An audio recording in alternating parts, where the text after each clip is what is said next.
नमस्कार, आप देख रहे द इंडिया टीवी और मैं हूं आपके साथ सद्दाम करीमी। बिहार के गोपालगंज में एक दर्दनाक मामला सामने आया है जहां पर एमआईएम के पूर्व प्रत्याशी को गोली मारकर हत्या कर दी गई। अब ये ऐसा कहा जा रहा है कि किस तरह से उनको जो है बेखौफ अपराधियों ने गोली मारकर हत्या कर दी और जिस तरह से असदुद्दीन ओवैसी इस पर आग बबूला हो गए। उन्होंने ट्वीट कर नीतीश कुमार पर निशाना साधा। उन्होंने कहा कि अगर आपके राजनीति के खेला में अगर आपको फुर्सत मिल जाए तो इनको जरूर इंसाफ दे दीजिएगा, क्योंकि असलम मुखिया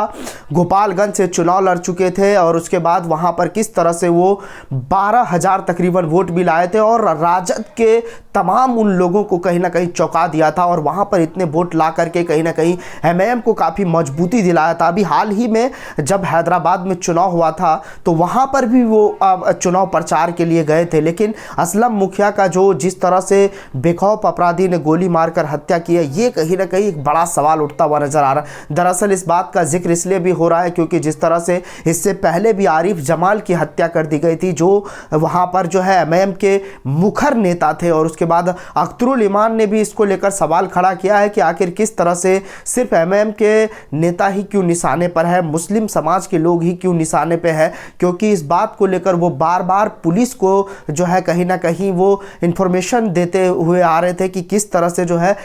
एमआईएम के नेता को लोगों की धमकियां मिल रही है और गोली मारने की कहीं ना कहीं जो है लोग धमकी दे रहे हैं। लेकिन जिस तरह से पूर्व प्रत्याशी असलम मुखिया जो जिस तरह से वहां पर मुखर थे गोपालगंज में, उन्होंने कहीं ना कहीं पार्टी को मजबूती दिलाई थी, उनका कहीं ना कहीं जो है गोली मारकर जब हत्या कर दी गई तो ये कहीं ना कहीं एक बड़ा सवाल उठता हुआ नजर आ रहा है, क्योंकि जिस तरह से आगामी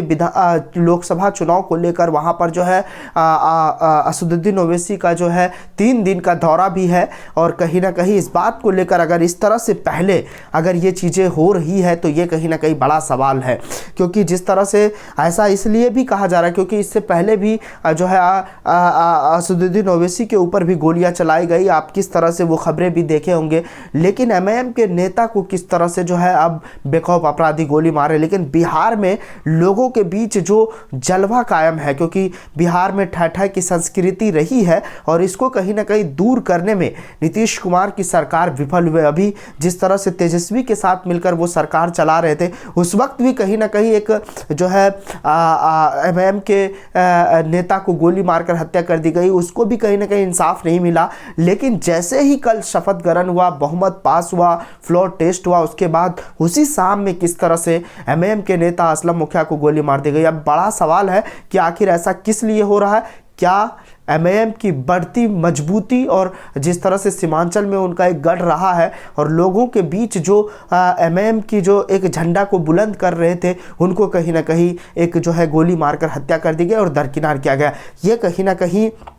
जो है पार्टी की मजबूती को दिखाता है। और ऐसा इसलिए भी क्योंकि असदुद्दीन ओवैसी बार बार इस बात को लेकर सवाल करते हुए नजर आ रहे हैं। अख्तरुल इमान गुस्से में है कि आज उनका जो है कहीं ना कहीं उनको जो है दफन किया जाएगा और उन्हें किस तरह से जो है असदुद्दीन ओवैसी ने सवाल खड़ा किया है और इसको लेकर बड़ा सवाल है कि क्या सिर्फ एमआईएम के नेता ही निशाने पर क्यों है, क्या मुस्लिम समाज के लोग ही निशाने पर क्यों है। अगर आपको क्या लग रहा है, क्या आपको लग रहा है कि एमआईएम के बढ़ते पार्टी को और मजबूती से वहां पर चुनाव लड़ने को लेकर ऐसा हो रहा है, उनके नेताओं को मारा जा रहा है? आप हमें कमेंट कर ज़रूर बताएं, आपके कमेंट का स्वागत किया जाएगा। फिलहाल इस रिपोर्ट में बस इतना ही। बाकी ताज़ा तरीन खबरों के लिए देखते रहिए द इंडिया टीवी। नमस्कार। चैनल को लाइक, शेयर एंड सब्सक्राइब करें और बेल आइकन दबाना ना भूलें।